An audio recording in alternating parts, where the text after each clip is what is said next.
大家好，今天我和大家聊一下川贝炖雪梨去止咳化痰这样一个话题。有的朋友从医院或者药店买一些川贝回去和雪梨一起炖，再加一点蜂蜜，用来给老人或者孩子或者自己用来止咳化痰。这样一个做法是否合理？我们来分析一下。很多朋友不知道，川贝这味药其实有三个作用。哪三个作用？它的第一个作用就是大家所经常使用的，就是一个清热润肺作用；第二个作用就是止咳化痰作用；第三个作用就比较少用，因为只有中医才会用，一个消痈散结的作用。这个用在什么地方呢？就有些女性，比如说有乳腺增生，有可能就会用到川贝这味药。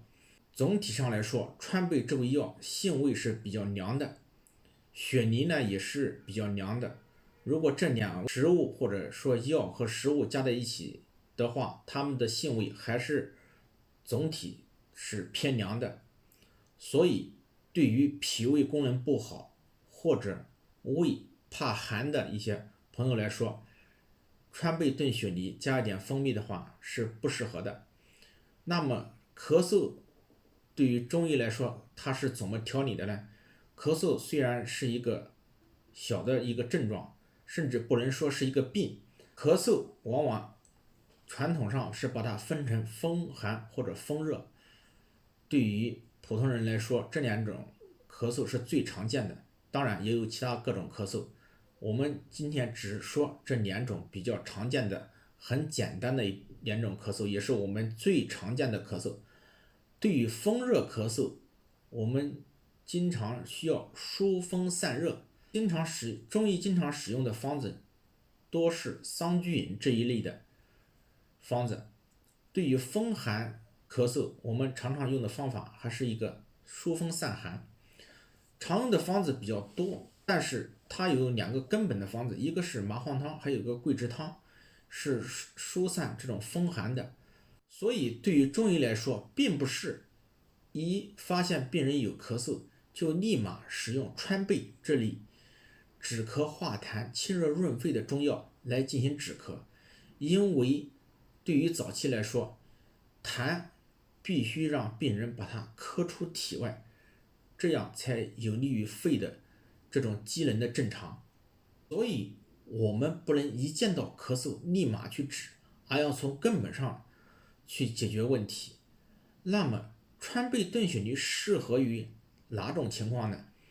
第一种就是干咳，这种干咳它卡不出痰，或者是痰比较粘稠，不容易卡出来，这种情况往往持续了比较长的时间。作为一种慢性病的后期调养，川贝炖雪梨还是可以用的。第二种就是对于有些职业，比如说教师或者需要经常用到大嗓门的职业来说，川贝炖雪梨可以改善他们的声音嘶哑和咽喉干痒这些情况。综上所述，我们可以发现，川贝炖雪梨加蜂蜜主要针对于人体的一种阴虚内燥的情况，可以使用川贝炖雪梨加上蜂蜜这种滋养去调理。最后，我想强调一点是什么呢？在使用川贝这味中药的时候，一定要注意安全，因为川贝和草乌、川乌和附子，它们是18反，它们的性味当是相反的，所以有可能会起到一些相反的作用，对人体是有害的。